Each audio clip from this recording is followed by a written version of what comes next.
Bonjour à tous. Aujourd'hui, nous sommes le jeudi 16 octobre 2025. Notre cher ami et frère Andrei Martianov est avec nous. Bon retour parmi nous, Andrei.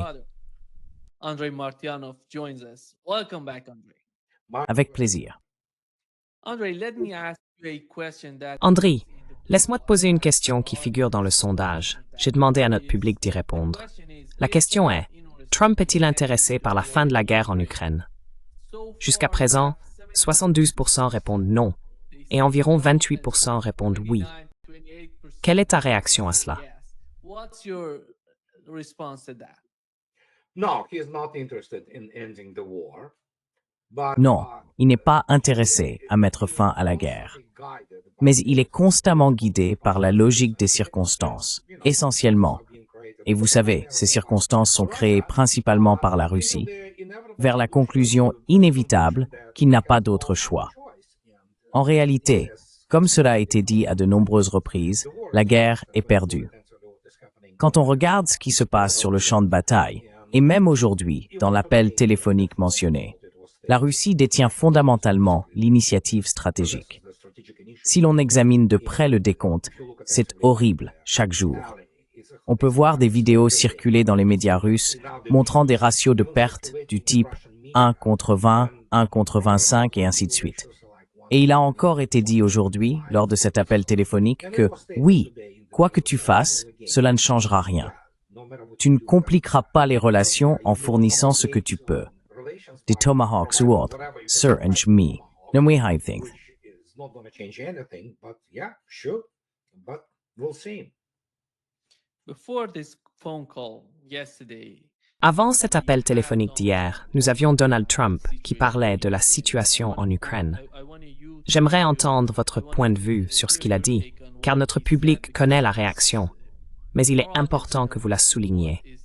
Quelle est votre opinion sur les propos de Donald Trump? just pointing out what is your take on what Donald Trump has said. Pourquoi continue-t-il cette guerre? Cette guerre a été tellement néfaste pour lui. Il en est à 4 ans d'une guerre qu'il aurait dû gagner en une semaine. Let me just stop here.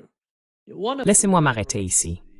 L'un des récits qui est devenu très populaire aux États-Unis, surtout pendant l'administration Trump, est que la guerre aurait pu se terminer en une semaine. Que vous savez, si la Russie n'avait pas fait ceci, ou n'avait pas pu faire cela, cela prouverait que la Russie est faible. that shows that Russia is weak. And Mhm. what is your response to that, Andrei? Quelle est ta réponse à cela, André? Eh bien, cette histoire de prendre Kiev en 3 jours vient de Mark Milley, lorsqu'il était président des chefs d'état-major interarmés. C'est quelque chose qu'il a lancé comme ça. Et je veux dire, compte tenu du fait que, militairement, les États-Unis sont incompétents, et qu'il y a toutes sortes de gens vexés qui inventent simplement des choses. Et évidemment, Trump, eh bien, nous avons déjà vu ça. Ce type, comme hier encore, a tout simplement inventé des choses à propos de l'Inde, par exemple. Yesterday, he just made up things about India, for example. The guy just invents things as he goes, you know. Ce type invente des choses au fur et à mesure. Tu sais, il a dit qu'il avait parlé à Modi, et tout le monde en Inde s'est dit quoi? Il n'a parlé à personne. Personne n'est au courant. Mais oui, c'est ce type-là, et c'est à peu près la même chose pour la plupart des hauts gradés du Pentagone. Ils sont militairement incompétents, ils ne comprennent rien à la guerre. Alors ce qui leur reste, c'est surtout la propagande. Disons-le ainsi, l'OTAN a été vaincue, d'accord? Même les gens de l'OTAN le savent. Ils sont désespérés, ils s'énervent, ils font semblant. Il y a cet imbécile, Rutter, qui a dit que les pilotes russes ne savaient pas voler correctement, que leurs avions n'étaient que des tas de ferrailles et des choses comme ça. Maintenant, ils inventent des histoires du genre « Oh oui, ce sous-marin est en panne, tu vois ». Submarine, you know, is broken, you know. Yeah, broken submarines don't Oui, die. les sous-marins en panne ne plongent pas pour continuer à faire des choses pendant la plongée. Et la Manche, il faut la traverser en surface. Il faut être en surface. Mais oui, tout cela relève de la susceptibilité. Et surtout parmi les armées de l'OTAN, c'est pathétique. J'ai déjà été impliqué là-dedans. J'ai même écrit 4 livres sur le sujet. Alors que reste-t-il? Comme je l'ai déjà dit, c'est la phase d'arrangement. À quel point l'Occident veut être humilié. L'Occident, c'est principalement les États-Unis. Et puis, il y a ça, enfin, ce n'est même pas une carte imprévisible. Ce ne sont pas une carte imprévisible. Ce ne sont rien. L'entité terroriste appelée Royaume-Uni continuera à mener des actes terroristes. La seule chose qu'ils savent faire, c'est tuer des civils. C'est ce qu'ils font le mieux.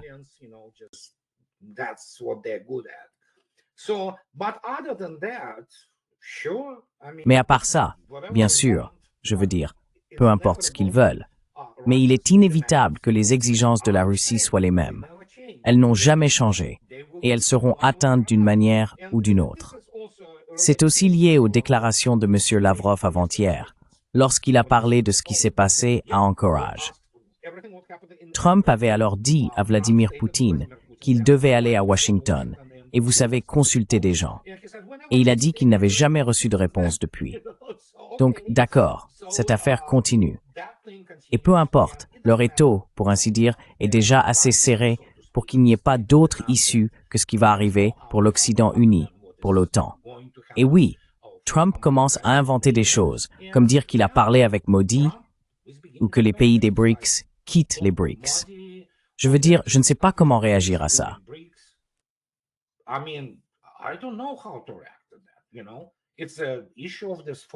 Vous savez, c'est une question que les psychiatres devraient examiner.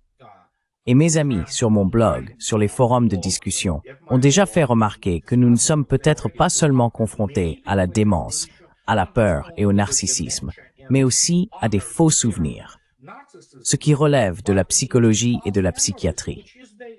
Et oui, peut-être qu'ils croient vraiment avoir parlé à Modi, même si bien sûr, ni Modi, ni le ministre des Affaires étrangères de l'Inde n'en savaient quoi que ce soit. Comme cette histoire selon laquelle Modi lui aurait promis d'arrêter d'acheter du pétrole russe ou qu'il aurait mis fin à la guerre entre l'Iran et le Pakistan. Je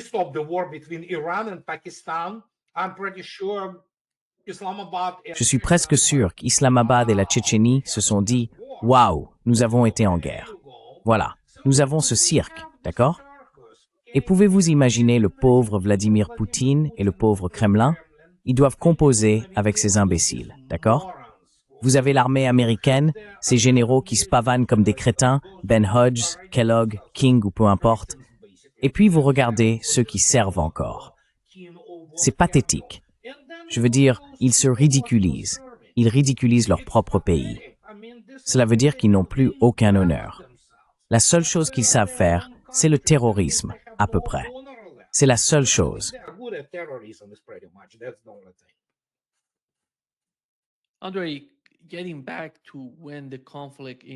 Andrei, pour revenir au moment où le conflit en Ukraine a commencé, je me souviens que Poutine avait dit qu'à la veille même d'entrer en Ukraine, il ne voulait pas attaquer. Il voulait une sorte de levier pour négocier, pour discuter avec les Ukrainiens. Tu sais, jusqu'au dernier moment, il ne prévoyait pas réellement d'entrer en Ukraine. Et quand on regarde ce qui s'est passé depuis, la Russie combat tout l'Occident. Et pas seulement l'Occident, avec la Turquie, la Corée du Sud, le Japon. Tous ces pays se sont unis. D'une certaine manière, ils ont aidé la situation en Ukraine. Ils ont aidé en faveur de l'Ukraine. Ils ont essayé d'envoyer des armes, des drones, toutes ces choses. Il semble que sous l'administration Trump, on n'apprécie pas ce qui s'est passé. Et tu sais, c'est la première fois dans l'histoire récente qu'on voit un pays combattre tout l'Occident, avec d'autres vassaux qui les soutiennent. Pourquoi est-ce si difficile pour eux de comprendre cela? Why is that so difficult for them to understand? Eh bien, parce que d'abord, gardez cela à l'esprit, je ne le répéterai pas, vous pouvez me citer là-dessus. Un diplôme en sciences humaines, une formation en sciences humaines aux États-Unis et dans l'ensemble de l'Occident. Si vous regardez ce qu'on y enseigne en histoire et dans tous ces cours de géopolitique ou autres, 99% de tout cela relève de la fraude académique. Tout comme ces gens que Asher L. Mencken appelait magnifiquement des crétins avec un doctorat. Et quand on regarde cela, La CIA est incompétente. Elle peut tuer quelqu'un, d'accord? Elle peut commettre un acte terroriste. Mais la prévision stratégique aux États-Unis et en Occident n'existe pas en tant que discipline. Ils n'ont pas de personnes qui la comprennent.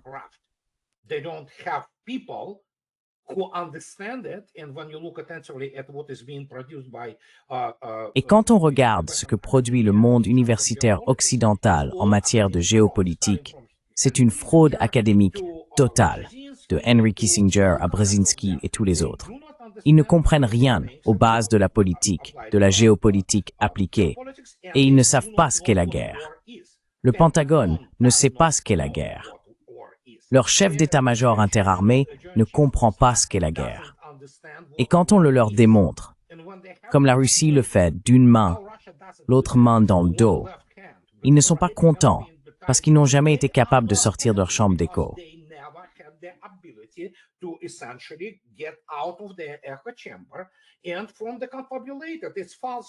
Et à partir de l'histoire inventée et mensongère, des faux souvenirs que nous avons sur Trump, on obtient toute une fausse histoire sur la guerre aux États-Unis et en Occident. On a littéralement une bande d'idiots sortis de West Point ou du collège d'état-major de Leavenworth au Kansas qui vénèrent les Allemands.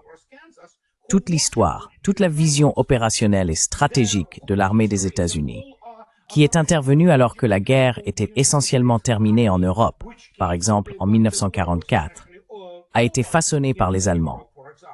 Elle a été influencée par des éléments marginaux et des cinglés comme Solzhenitsyn, ainsi que par toutes sortes d'émigrés blancs sur l'histoire de la Russie, sur l'Union soviétique, sur tout.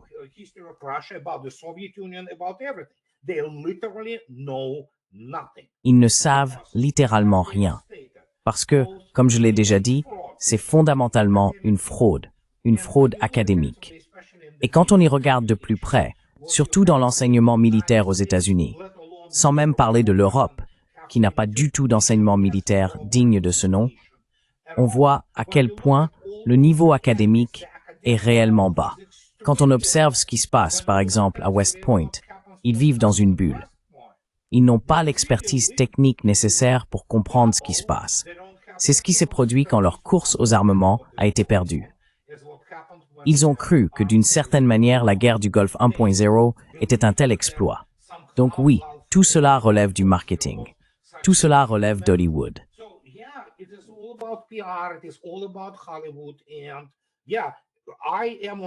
Et oui, je l'ai déjà dit publiquement.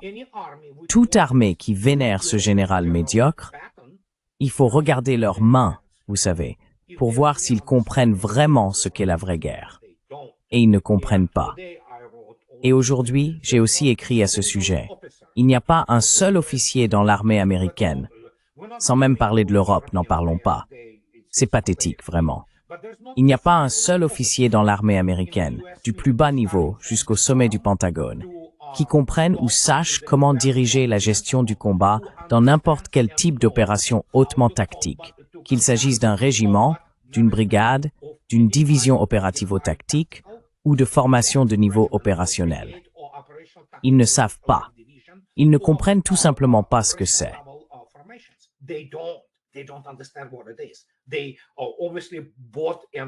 Ils ont évidemment avalé et bu la potion magique. Et puis soudain, ils se retrouvent confrontés. Eh bien, comme je l'ai déjà dit, beaucoup de gens ne comprennent pas la gravité de ce que je dis. L'armée américaine, encore une fois, on ne parle pas des Européens. Les Européens sont pathétiques. Je veux dire, ils n'ont tout simplement pas d'armée, à proprement parler. L'armée américaine a encore le TOE, le tableau d'organisation et d'équipement, de 1990. Aujourd'hui, nous sommes en 2025. Nous faisons face à un paradigme complètement nouveau dans le développement technologique militaire. Et oui, lisez bien mes lèvres. Les États-Unis ont perdu la course aux armements par un chaos, et pas seulement par un chaos. Et en conséquence, voilà le résultat. Qu'attendez-vous? Vous pensez que ces gens qui se cachent derrière leur chair à canon, ils les tuent par millions, des millions, pas des centaines de milliers.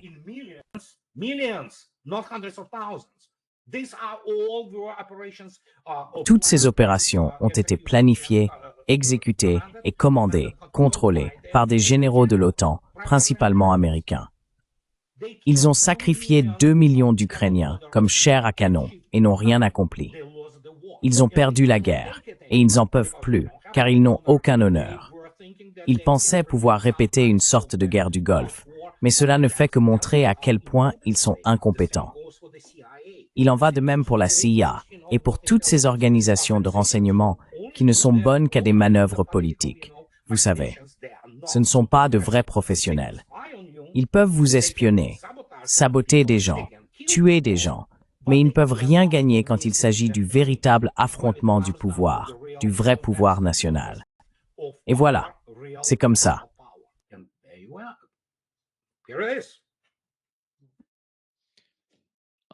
André, voici ce qu'il a dit à propos des victimes. Ô bon Seigneur, Il entame maintenant sa 4e année. Il a perdu probablement près d'1,5 million de soldats. oui, enfin, écoute, ce type invente simplement des choses. Nous avons une honte nationale comme président. D'accord, au moins avec Biden. Le problème, c'était qu'il n'avait pas de cerveau fonctionnel. Et tout le monde savait qu'il était un zombie. Il avait 3 mains dans le dos, tu vois, et il était manipulé. Celui-ci est très actif. Il est évidemment dans un état mental anormal. Et que puis-je dire? Il invente des choses. Il écoute toutes sortes d'âneries qu'on lui sert.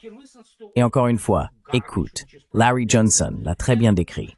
Les types qui écrivaient à ce sujet, voici les rapports.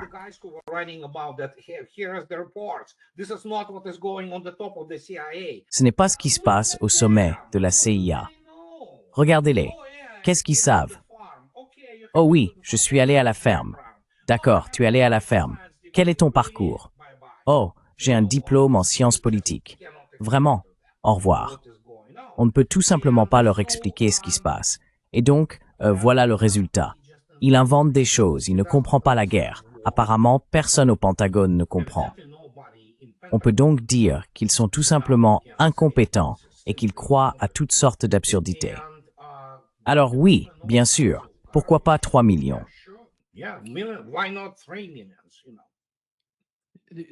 Pensez-vous que ces chiffres viennent des Britanniques et des Ukrainiens?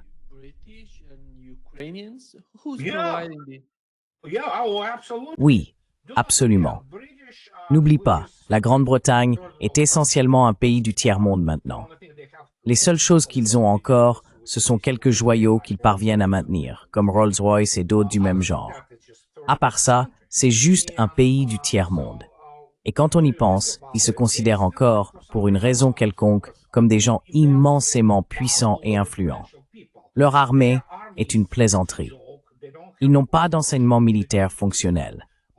Aucun de leurs officiers, ni leur corps d'officiers, n'est compétent. Ce sont juste des amateurs, en gros.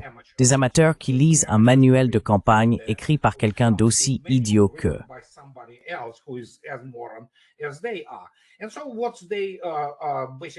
Et donc, ce qu'ils se réservent essentiellement pour eux-mêmes, ils fournissent toutes ces choses qu'ils pensent, pour une raison quelconque, maîtrisées à la perfection. Ce sont tout simplement des mensonges éhontés. Tu sais, quand on considère le niveau intellectuel, ou plutôt son absence, des tabloïds britanniques et de l'élite politique là-bas. En conséquence, oui, ils manipulent ou essayent de manipuler. Et Trump est un homme sans principe. Il n'a aucun point d'ancrage intérieur, pour ainsi dire. Donc oui, on peut le manipuler en 2 heures à peine. Il dira une chose, puis, 20 minutes plus tard, il dira quelque chose qui contredit complètement sa déclaration initiale. Voilà donc à quoi la Russie doit faire face.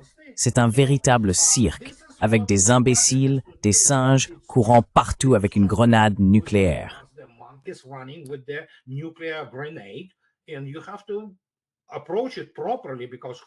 Et il faut l'aborder correctement, parce que qui sait, il y a beaucoup de fanatiques, surtout parmi ces sionistes, chrétiens et rapturistes, toutes ces créatures, tu sais, qui infestent essentiellement le gouvernement américain aujourd'hui, avec quelques Européens.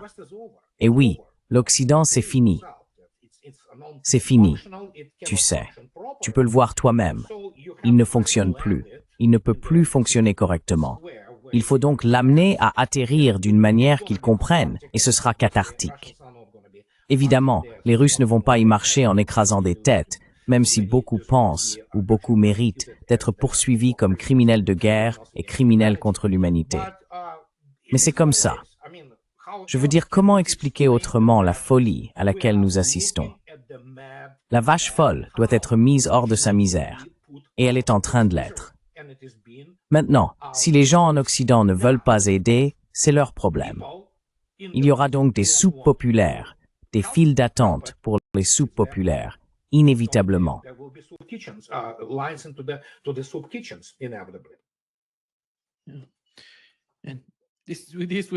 Et ce serait le dernier. Donald Trump parlant de l'économie de la Russie. Oh mon Dieu, je veux dire. Certainement, en ce qui concerne les blessés, sans jambes, sans bras, toutes ces choses qui arrivent dans des guerres horribles, c'est une guerre terrible. C'est le plus grand événement depuis la Seconde Guerre mondiale. En termes de morts, c'est plus important que toutes les autres. J'en ai réglé 8, les plus grandes en termes de pertes humaines. Incroyable. Je pense que l'Inde et le Pakistan avaient aussi un grand potentiel. Nous avons fait du bon travail sur ce dossier, mais il doit vraiment mettre fin à cette guerre. Et vous savez, il y a de longues files d'attente pour l'essence en Russie en ce moment, n'est-ce pas? Il y a de longues files. Qui aurait cru que cela arriverait? Et tout à coup, son économie s'est effondrée. Oui, son économie s'effondre. Il poursuit en disant que l'économie en Russie s'effondre. Nous devons admettre à ce stade que le président des États-Unis est un idiot, d'accord? Et ces gens qui lui servent ces absurdités, même si, encore une fois, ne nous y trompons pas, c'est lui qui invente des choses. Il ment tout le temps. Il est clairement déséquilibré. On peut le voir maintenant, vous savez. Parce qu'évidemment, après avoir parlé à Modi il y a 2 jours, encore une fois, je veux dire, l'Inde, le matin même, avait rejeté cela. Ils l'ont dit. Donc oui, nous examinons son état mental. Et il a probablement été informé que les États-Unis, économiquement, sont dans une spirale de mort, ce qui est en train de se produire. L'hystérie ne sert à rien. Personne ne se soucie de l'hystérie, vous savez. Et encore une fois, après qu'il a réglé la guerre entre l'Iran et le Pakistan, apparemment, il a réglé les guerres.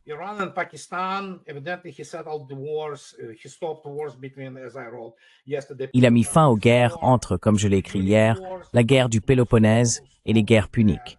C'est lui qui les a arrêtées. Il a mis fin à chaque guerre, sans exception. Comme je l'ai déjà dit, il est le don de Dieu à l'humanité. D'accord? Parce que, sans lui, bon sang, où en serions-nous? Et c'est une situation triste, et à bien des égards, une conclusion triste, par exemple pour les États-Unis, comme Adel Menken l'a magnifiquement décrit en 1920. Je crois que c'était dans le Chicago Tribune. Vous pouvez vérifier. C'est là qu'il dit, vous savez, que la démocratie atteint sa perfection. Vous vous souvenez de ce qu'il a dit? Et nous, vous savez, atteignons ces nobles objectifs, de sorte qu'à un moment donné, nous obtiendrons ce que le cœur de notre peuple désire, et que la Maison-Blanche sera ornée d'un parfait imbécile. Et c'est exactement ce qui s'est produit. Mais encore une fois, c'était différent en Amérique.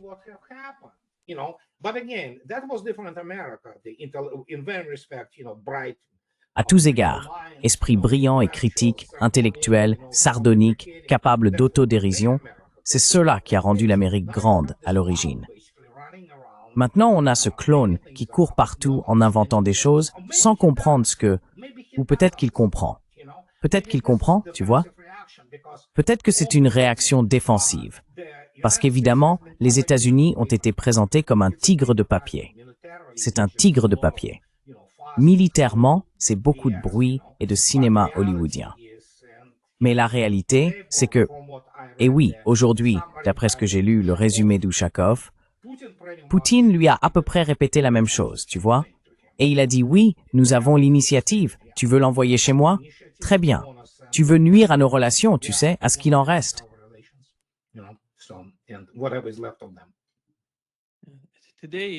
Aujourd'hui d'ailleurs, Donald Trump a déclaré que la discussion avait été productive et qu'il en était satisfait. Mais, vous savez, à chaque fois, every time. Yeah, I mean, what? No, I mean, it's obvious that they. Oui, je veux dire, c'est évident qu'ils ont bien changé. Mais comme je l'ai déjà dit, beaucoup de gens ne peuvent toujours pas l'apprécier. Et parfois, je ne sais même pas comment combler cet abîme, comment construire ce pont pour le transmettre à ces gens. Les gens, vous ne comprenez pas ce qui est en jeu. Vos vies sont en jeu. Vos familles, vos proches, vos enfants, vos femmes, vos maris, vous savez, vos biens, tout ce qui vous est cher est en jeu. Et vous avez littéralement une vache folle qui saute, bave, lève les sabots en l'air, des choses comme ça.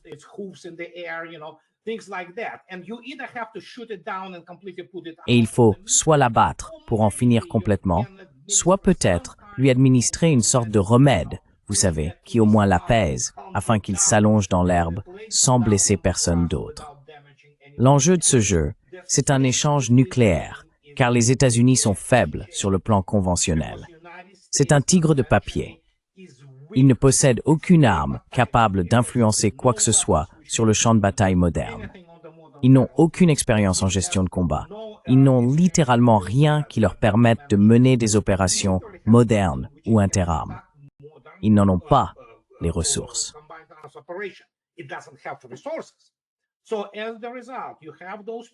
Donc, en conséquence, vous avez ces gens-là, ces fanatiques, ces sionistes chrétiens et ces partisans de l'enlèvement, qui attendent simplement la seconde venue, ou peu importe, vous savez, les tribulations et tout ce genre de choses, ce qui ne les dérange pas parce qu'ils sont des fanatiques religieux.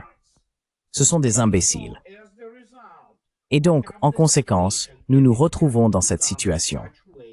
Et il faut la gérer de manière à préserver la civilisation humaine. Parce qu'on ne peut pas expliquer à un crétin de l'université Harvard, titulaire d'un diplôme en rien, comme la sociologie ou quelque chose du genre, ce que cela signifie quand une ogive d'un mégatonne explose.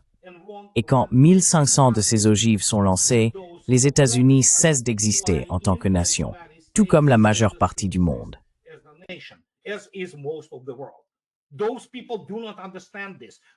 Ces gens ne comprennent pas cela. Ils ne l'apprécient pas, parce que nous avons littéralement grandi et élevé une génération d'idiots. En Occident, ce sont pour la plupart des idiots. Beaucoup de gens en dehors de l'Occident le comprennent. Ils subissent toutes sortes de pressions coloniales, de pressions économiques, de misère, vous savez, toutes sortes de choses comme ça, mais ils le comprennent parce qu'ils vivent constamment des difficultés. En gros, on a aujourd'hui une civilisation qui ne sait pas quoi faire. Et qui sait? Vous savez qui sait? Surtout quand on regarde ce qui s'est passé au cours des 10 dernières années. Oui, ce ne sont pas des gens normaux.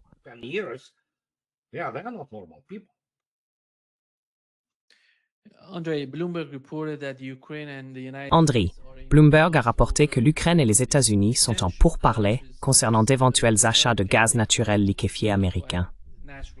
Alors la question est, si l'Europe ne peut pas se le permettre, qui va payer? L'Ukraine n'est pas un pays suffisamment stable pour aller dans cette direction. Ils évoquent en contrepartie la possibilité pour les États-Unis d'utiliser les infrastructures de pipeline.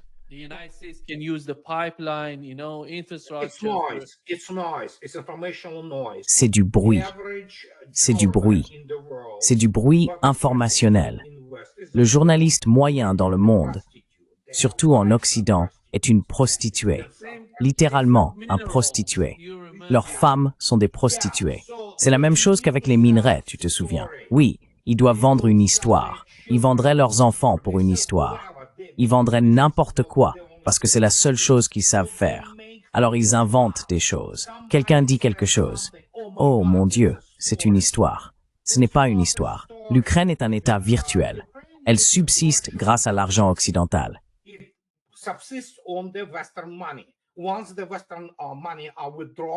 Une fois que l'argent occidental est retiré, ce qui est en train de se produire en ce moment, ainsi que le soutien militaire, c'est fini. C'est fini parce qu'il n'y a rien là-bas. Ils ne produisent rien. Leur infrastructure énergétique. Eh bien, les Russes ont montré ce que signifie vraiment la suppression de la défense aérienne ennemie et la destruction du réseau électrique. Et pas seulement le réseau. Je veux dire, les Russes ne plaisantent plus. Ils s'attaquent aux véritables centrales énergétiques. Et donc, quand on regarde cela, oui, la prochaine chose qu'ils ont, Zelensky, à un moment donné, vous pouvez vérifier, je ne me souviens plus quand c'était, peut-être il y a quelques mois, il a dit que l'Ukraine avait un programme spatial. Oui, pourquoi pas? Vous savez, des astronautes ou cosmonautes ukrainiens, bien sûr.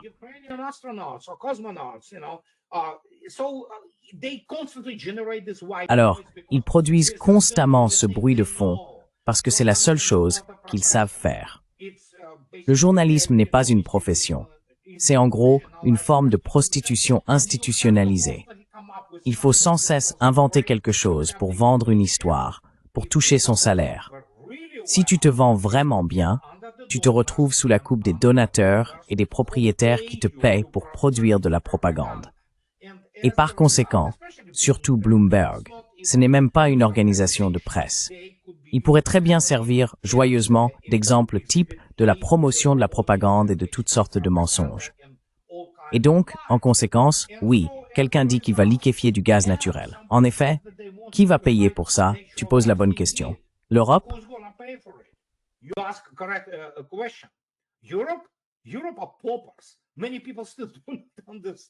L'Europe est pauvre. Beaucoup de gens ne le comprennent toujours pas. Et Vladimir Poutine, s'exprimant aujourd'hui au Forum de l'énergie à Moscou, l'a dit clairement. Je veux dire, l'industrie s'effondre, et cela va devenir bien pire, cela va s'accélérer. L'Allemagne est essentiellement morte. Ils ne le savent pas. Ou peut-être que si. Et donc, quand on parle de ces choses, évidemment Trump, dans le grand schéma des choses, si l'on regarde la trajectoire des États-Unis en ce moment, cela convient en quelque sorte à la Russie. Ils veulent sortir de ce conflit. C'est pourquoi beaucoup de gens disent « Oh Pearl ». Vous savez, peu importe cette stupide abréviation pour désigner une contribution financière permettant à l'Europe d'acheter des armes américaines et de les transférer à l'Ukraine. Les États-Unis n'ont pas d'armes. C'est ça le problème. Qui va payer quoi que ce soit?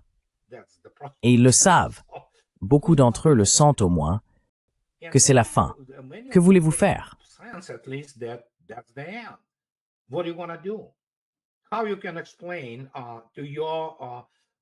Comment pouvez-vous expliquer à vos électeurs, pour ainsi dire, si un imbécile comme Rudy, ou même Trump, sort et dit « Nous voilà, nous sommes perdus ».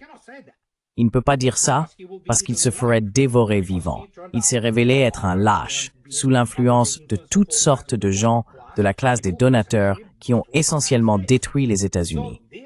Voilà donc, vous avez cette combinaison de lâcheté, de manque d'honneur et d'incompétence qui se transforme en un mélange explosif. Et c'est ce qui arrive quand on doit gérer, comme je l'ai déjà dit, un singe tenant une grenade. Vous ne voulez pas lui tirer dessus, mais en même temps, comment faire pour, vous savez, le maîtriser afin qu'il ne devienne pas fou d'une manière ou d'une autre. Et par conséquent, oui, l'Ukraine déclare vouloir acheter du GNL. Moi, je déclare que j'ai, vous savez quoi, un réacteur nucléaire fait maison pour tout ça, et je produis. Oui.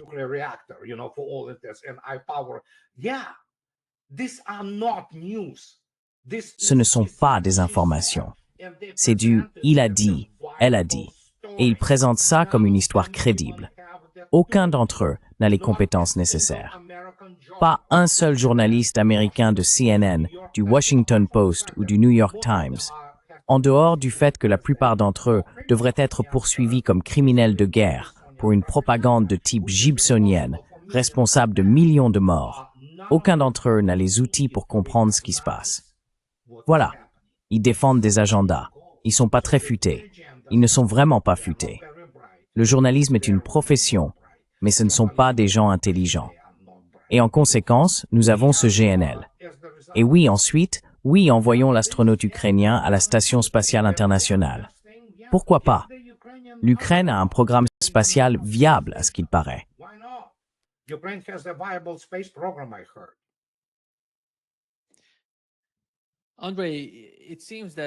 André, il semble que Pete Hegseth, dans ses derniers commentaires avec le secrétaire général de l'OTAN, parlait d'envoyer des armes en Europe et de la manière dont ils allaient les acheter. Il les a d'une certaine façon convaincus. Oui, c'est faux. Qu'ont-ils à donner, André? Qu'ont-ils à offrir à l'Europe? Voici ce qu'a dit Pete Hegseth. have to give to Europe. Here is what Pete Hegseth said. Bien sûr, il s'agit de Pearl, l'initiative par laquelle les pays européens achètent des armes américaines et les transfèrent à l'OTAN pour le combat en Ukraine, afin d'apporter la paix à ce conflit. Et s'il y a bien une chose que nous avons apprise sous la présidence de Trump, c'est l'application active du principe de la paix par la force.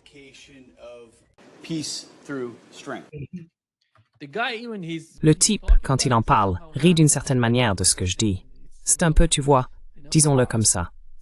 Let me put it this way. Par ici. Pete Hegseth. Il a servi d'une manière ou d'une autre en Afghanistan, je crois.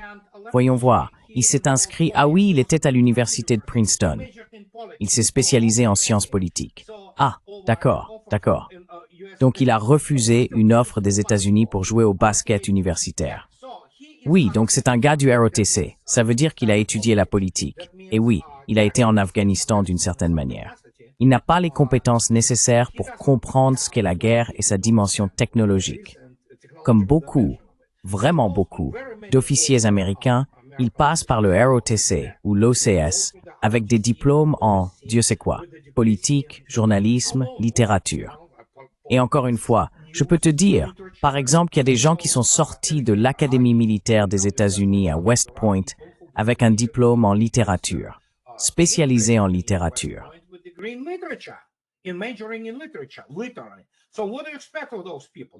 Alors qu'attendez-vous de ces gens-là? Comprennent-ils l'ingénierie, l'aspect technologique, la dimension de la guerre? Non. Et c'est pourquoi que peuvent réellement apporter les États-Unis à l'Ukraine? Je peux vous le dire, rien. Ils peuvent leur donner ce qu'il reste du Patriot Pack 3. C'est une efficacité pathétique de 6%. Même les Ukrainiens l'admettent. L'ancien chef d'état-major général de l'Ukraine a dit « Oui, c'est passé de peu importe, 42%, ce qui n'a jamais été le cas au départ, à 6%. Oui. Et quoi d'autre? Merci. » Les États-Unis n'amélioreront pas leur position en fournissant plus d'armes juste pour qu'elles soient, vous savez, de l'artillerie brûlée. Je veux dire, c'est un champ de bataille du XXIe siècle. Le Pentagone n'a aucune idée de la façon de le gérer, d'accord? Non, je suis sérieux. Ce n'est pas une figure de style.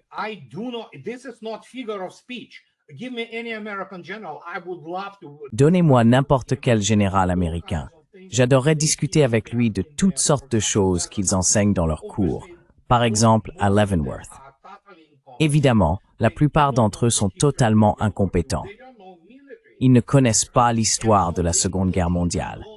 Ils ne connaissent pas l'histoire militaire. Et donc ils croient à toutes ces choses. Ils regardent ces opérations et disent « Regardez, regardez comment nous avons combattu pendant la guerre du Golfe. » Contre qui?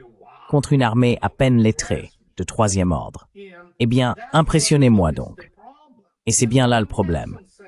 Et quand Hobson dit cela, d'accord, les États-Unis peuvent essayer de transférer à l'Ukraine un de leurs sous-marins stratégiques de classe supérieure. Pourquoi pas?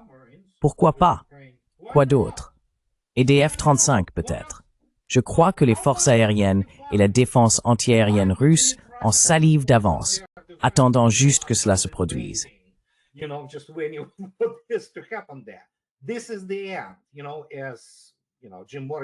C'est la fin, tu sais.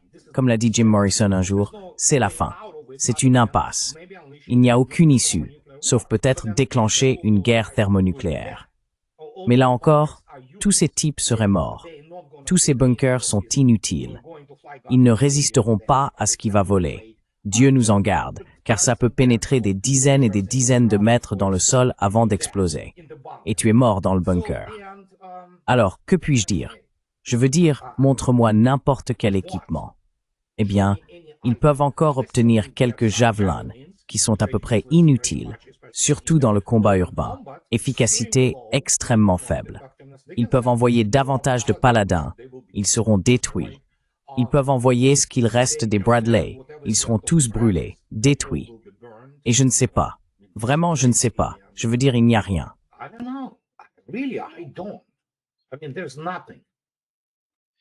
Andre, it seems that the mind of the Andriy, il semble que dans l'esprit de l'administration Zelensky, Budanov, le chef du renseignement, ait déclaré qu'il se préparait à la guerre pour encore au moins 2 ou 3 ans.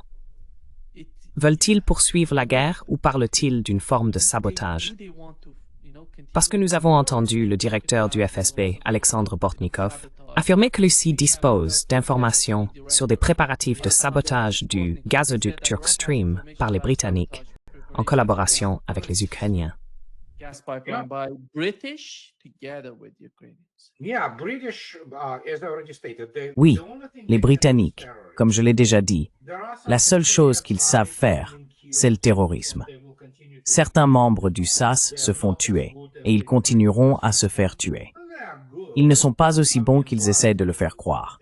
Ils sont bons, certes, mais le niveau de préparation des forces spéciales occidentales aujourd'hui est, eh bien, s'ils veulent affronter les véritables groupes d'assaut russes, je peux vous dire une chose, ils ne jouent probablement même pas dans la même catégorie. Et je ne parle même pas des unités spéciales, des forces spéciales. Donc oui, c'est la seule chose qu'ils peuvent faire. Que peuvent-ils faire d'autre? Faire exploser des choses, saboter quelqu'un, tuer quelqu'un. Ils aimeraient tuer quelqu'un. Enfin, ils aimeraient tuer Gerasimov. They would love to kill some. They would love to kill Gerasimov. This is how British operate. So Voilà comment les Britanniques fonctionnent. Dès que quelqu'un leur marche sur la queue, ils se mettent à couiner, tu vois. Ils ont toujours été comme ça. they have been always like Pour une raison quelconque, ces gens-là ne comprennent toujours pas qu'ils sont une petite île sans véritable capacité industrielle et que leur armée est une plaisanterie. and with the Leur marine est une plaisanterie et l'armée dans son ensemble l'est tout autant. L'académie militaire de Sandhurst est une plaisanterie, tout comme la plupart de ses diplômés. Ce n'est pas une véritable institution militaire. Ils ne comprennent même pas ce qu'est une formation militaire. Tout cela, c'est surtout du cinéma, des ouïe-dire et une mythologie qu'ils ont eux-mêmes créée. a mythology which they have been creating. It's like, you know what?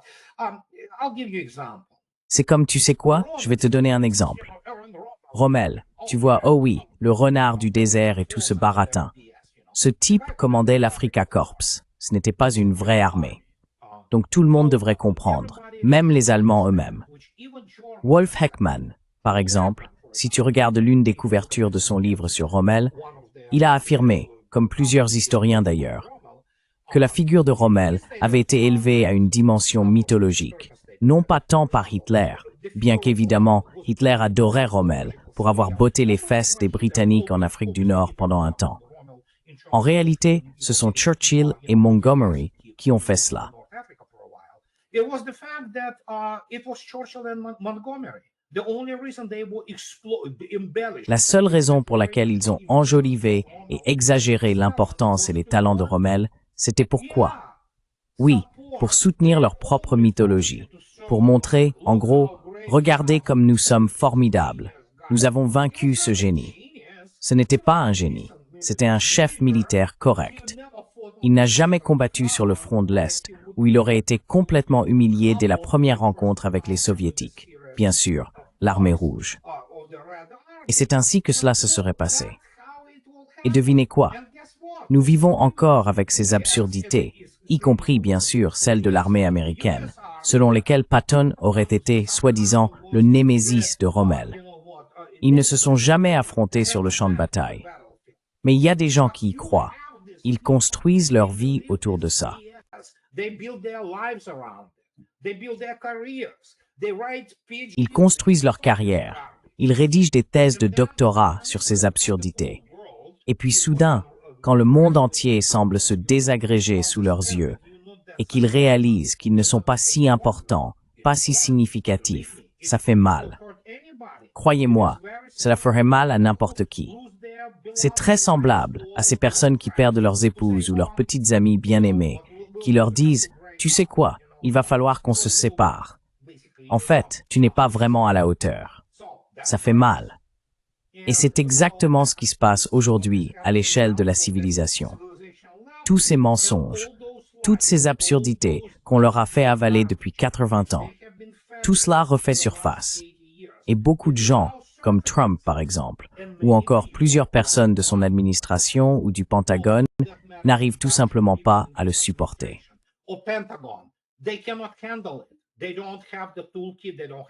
Ils n'ont pas les outils, ils n'ont pas le courage, ils n'ont pas l'honneur de dire « Seigneur, nous ne sommes pas ce qu'on a dit que nous étions ». Et c'est très simple. Il y a une immense dimension psychologique et humaine dans tout cela. À bien des égards, c'est une stratégie. J'ai vécu l'effondrement soviétique. J'ai connu beaucoup de gens, vraiment de très près. Certains se sont suicidés. D'autres se sont complètement, vous savez, noyés eux-mêmes parce qu'ils ne pouvaient pas l'affronter.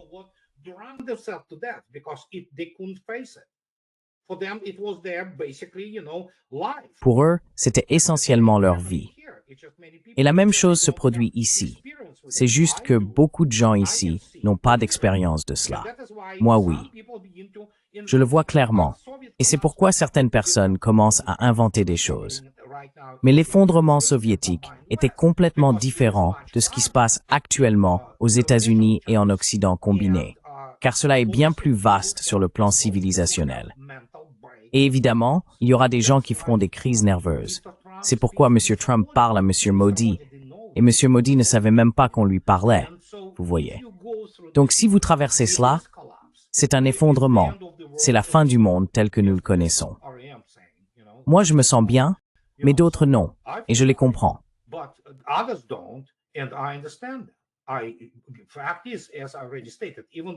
Le fait est, comme je l'ai déjà dit, même si je ne me sens plus lié par aucune forme de solidarité corporative, par exemple avec l'armée américaine, parce que je commence à dire les choses telles que je les vois, j'éprouve encore de la sympathie humaine pour les personnes dont la vie s'est construite autour de cette mythologie. Elles se retrouvent soudain face au fait qu'elles sont impuissantes. Elles ne peuvent rien faire. Elles n'ont rien à offrir. Leur technologie est médiocre, tu vois. Toutes leurs idées, leur mythologie, leur histoire militaire, ce n'était en réalité rien d'autre qu'un conte de fées, tu vois. Et donc, les choses se passent ainsi. Et les gens déraillent complètement. Cela arrive. Et cela arrive souvent. Nous vivons ce moment. C'est juste que beaucoup de gens ne le comprennent pas. Ils ne peuvent pas en saisir l'ampleur. Mais c'est bien ce que nous avons aujourd'hui.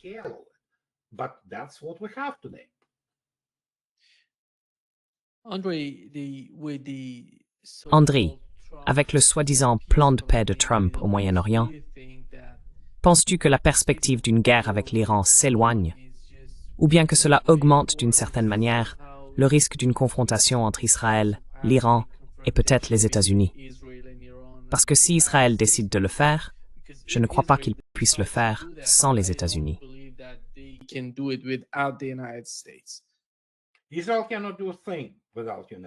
Israël ne peut rien faire sans les États-Unis. Israël, comme vous le savez, et cela a été largement relayé par les médias russes, y compris de grands organes comme RIA Novosti et TASS, s'est adressé au ministère russe des Affaires étrangères. Comme la Russie entretient de bonnes relations avec Israël et, évidemment, des relations très étroites avec Téhéran, ils se sont rendus au ministère des Affaires étrangères et ont dit « Nous ne voulons plus de guerre. Pouvez-vous transmettre cela à l'Iran ?» Et le ministère russe des Affaires étrangères a immédiatement transmis ce message à Téhéran.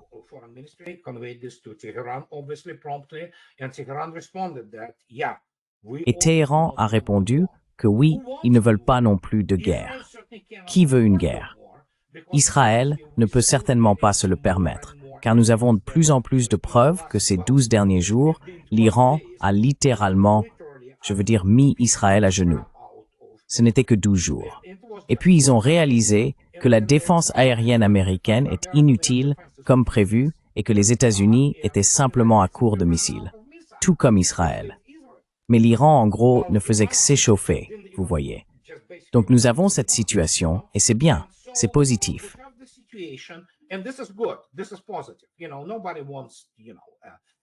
Tu sais, personne ne veut, encore une fois. Tu sais, autant qu'on puisse détester, et oui, on déteste Israël pour ce qu'il a fait à Gaza et tout ça, personne ne veut qu'un autre génocide se produise. Personne ne veut que les Juifs soient complètement anéantis.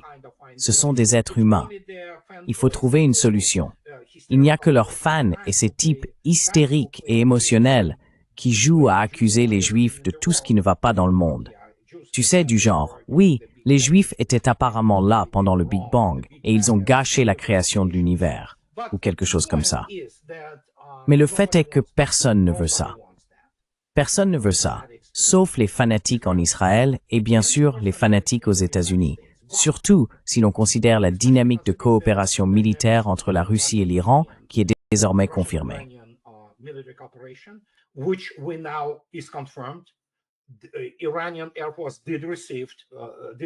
L'armée de l'air iranienne a bien reçu ses premiers Bachar al-Assad U-35. Elle commence déjà à recevoir les premiers MiG-29 SMT. Ce ne sont pas des MiG-29A, il s'agit du MiG-29 SMT, capable même d'emporter le R-67, des armes RR très avancées. Il dispose d'un cockpit tout écran, d'un excellent radar et dans l'ensemble, c'est un appareil très avancé, de génération 4+. Il existe également toutes sortes de rapports indiquant qu'elle a déjà reçu des S-400 supplémentaires et des systèmes similaires. Donc, oui, plus la paix dure, plus l'Iran deviendra fort sur le plan de la défense. Et le fait que Téhéran ait officiellement mis fin à sa coopération avec la Commission internationale de l'énergie atomique est un signe que l'Iran se prépare. Mais la Russie fait tout ce qu'elle peut pour éviter ce genre de situation.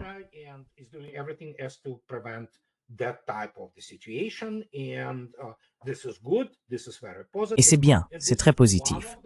Et c'est l'une de ces choses que les médias occidentaux ne rapportent pas. Ils ne parleront jamais de ce qui se passe de positif dans le monde. Ils ne diffusent que des absurdités hystériques venues de Bloomberg, CNN ou du Washington Post. Et ils continuent à les vendre. Eh bien, ils doivent vendre pour continuer à créer cet environnement hystérique. Et parce que, oui, beaucoup d'entre eux y sont contraints.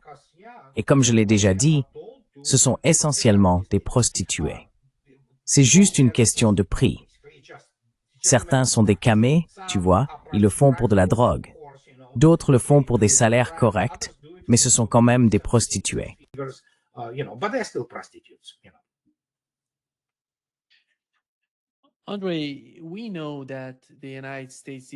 André, nous savons que les États-Unis ont tout fait pour faire pression sur la Chine et l'Inde, afin qu'elles fassent, à leur tour, pression sur la Russie. Pensez-vous qu'avec ce qui s'est passé au Moyen-Orient et en Ukraine, la Russie, l'Iran et la Chine commencent à comprendre qu'il doit y avoir une certaine unité dans leur politique en matière de sécurité régionale? Il ne s'agit pas seulement de l'Ukraine, c'est aussi du sud de l'Ukraine, de ce qui se passe au Yémen et en Syrie, et de la manière dont cela pourrait s'étendre à l'Asie centrale, apportant de l'instabilité à travers ces groupes radicaux. Pensez-vous que ce type d'état d'esprit se développe parmi ces pays?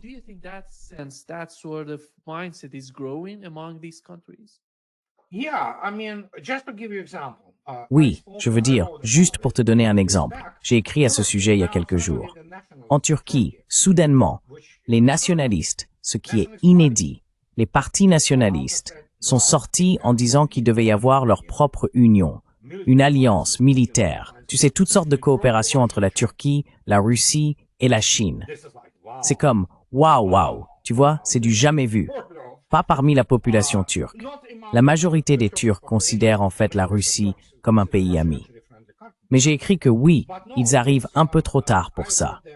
Même si la voie de la Turquie vers les BRICS et vers l'Organisation de coopération de Shanghai sera évidemment ouverte s'ils deviennent un acteur important.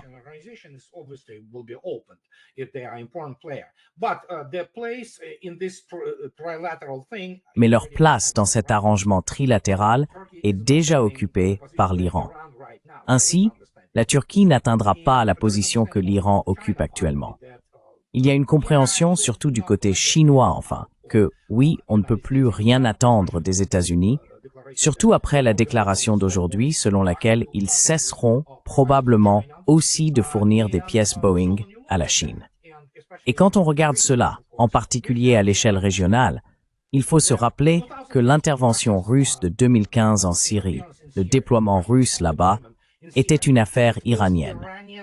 Le général Soleimani s'est personnellement rendu à Moscou et a parlé directement avec tous les principaux responsables politiques et militaires sur place. Top political and military officials in Moscow, and he convinced Moscow that, you know what, Et il a convaincu Moscou que, vous savez quoi, il fallait bien nous aider en Syrie, parce que la Syrie était avant tout un projet iranien. Beaucoup de gens ne comprennent toujours pas qu'avant 2015, les Russes étaient très maltraités en Syrie. Beaucoup ne s'en souviennent pas, mais les journalistes russes étaient arrêtés, harcelés, parfois même emprisonnés puis relâchés. Donc, pour donner un exemple, ce n'était pas du tout, vous savez, des licornes et des arcs-en-ciel. Non, non, non, non, non. Les relations étaient très complexes, et c'était un projet iranien. Mais la Russie savait déjà à l'époque que l'Iran était essentiel à bien des égards pour la politique étrangère russe.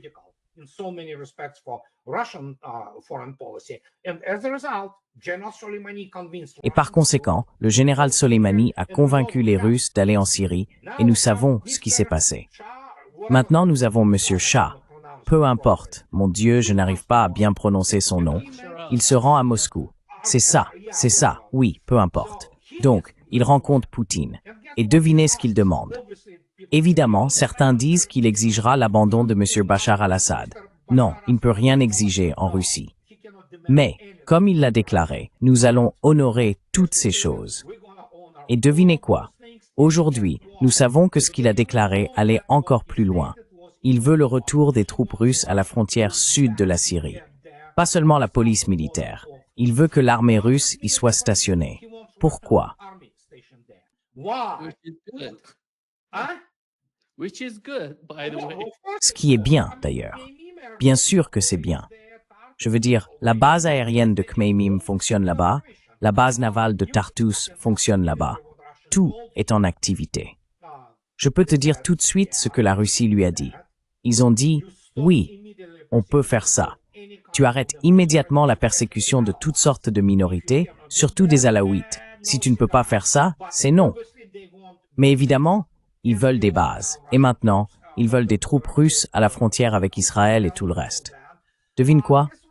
Parce qu'évidemment, comme tout régime, tout gouvernement qui arrive au pouvoir, ils veulent survivre. Ils veulent vraiment survivre. Les Russes le savent. Les Russes parleront même au diable si cela vaut la peine de discuter d'une affaire. C'est ainsi que fonctionne la géopolitique appliquée, la vraie.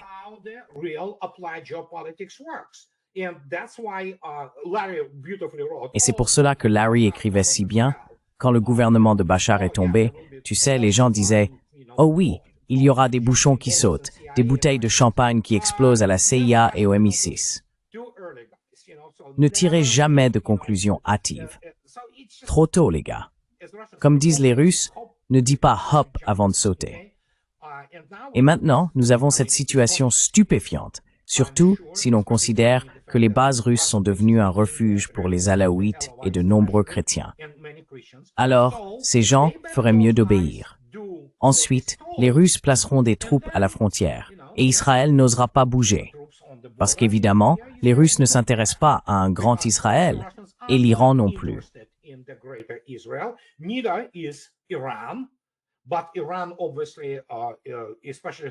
Mais l'Iran, évidemment, surtout au Liban, a vu son influence considérablement affaiblie. Pas complètement éliminée, mais affaiblie, en particulier au Liban et en Syrie. Et encore une fois, ne vous y trompez pas, je ne suis pas un spécialiste de la région, je ne parle pas arabe. Le farsi, je ne le connais que par le jeu de Nardi. Vous savez, juste Shahariak, des choses comme ça. Mais à part cela, c'est la limite de mon farsi. Donc je dirais qu'il y a là une nouvelle dynamique. Et ceux qui ont écarté la Russie ou l'Iran de la région feraient bien de revoir leurs certitudes et leurs références académiques, car ils ne comprennent manifestement pas ce qui se passe réellement.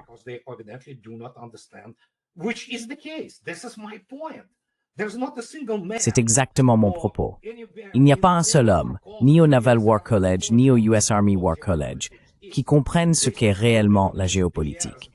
Ils croient encore à ces absurdités de, vous savez, Halford Mackinder, que ce n'est qu'une question de géographie. Non, non, non, non, non. Même dans son œuvre fondamentale, ce n'était pas seulement le pivot géographique de l'histoire. Au bout du compte, il s'agissait d'économie. Dans son plus grand traité sur la géopolitique, il écrit que tout repose sur l'économie, simplement sur la manière dont elle est liée à la géographie. Mais encore une fois, on ne peut pas utiliser un traité rédigé au début du XXe ou à la fin du XIXe siècle comme principe directeur.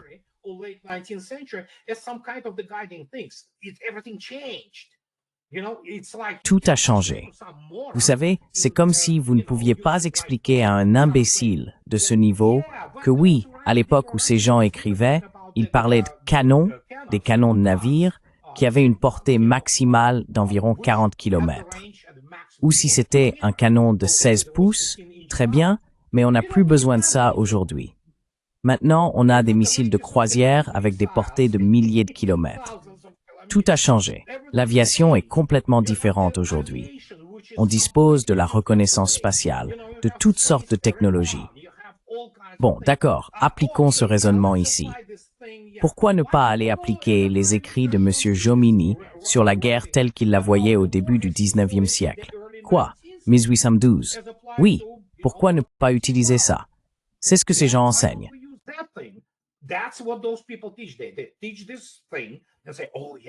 Ils enseignent ces trucs-là et disent « Oh oui, c'est de la stratégie. » Ouais. Et c'est Clausewitz.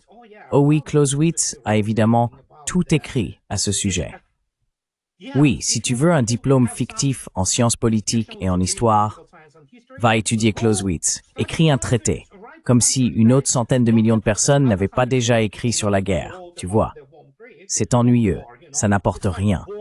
C'est littéralement du vide. Toutes ces prescriptions où ils disent « Oh oui, Clausewitz a écrit quelque chose sur l'offensive. » Oui, bien sûr. Regarde comment l'offensive de Napoléon a fini. Clausewitz était avec l'armée russe qui a vaincu Napoléon, d'ailleurs, puis est entré à Paris en 1814. Mais ces gens croient encore qu'il faut l'étudier, qu'il faut l'appliquer sans cesse. Non, tu ne peux pas.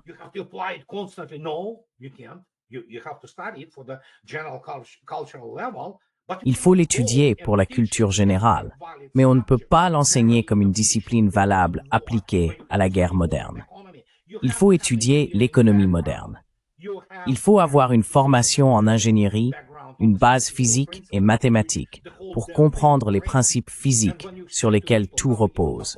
Et quand on explique aux gens comment même la topologie de leur guerre concentrique change, à quel point elle est dynamique, fluide, quels sont les filtres communs, ils réagissent « Quoi? Non, c'est ça, la guerre. » Au niveau opérationnel, même au niveau tactique, c'est ainsi qu'elle est menée. Si l'on regarde par exemple un poste de commandement de compagnie aujourd'hui, surtout en Russie, sans parler d'ailleurs, tout est écran, ordinateur, caméra, communication par satellite. C'est oui, totalement différent. Mais comment expliquer cela à ces gens? Never. That would never happen. Jamais. Absolument jamais. Oui. Merci beaucoup, Andrei, d'avoir été avec nous aujourd'hui. Un grand plaisir, comme toujours. Tout le plaisir est pour moi. Quand vous voulez. Au revoir. Au revoir.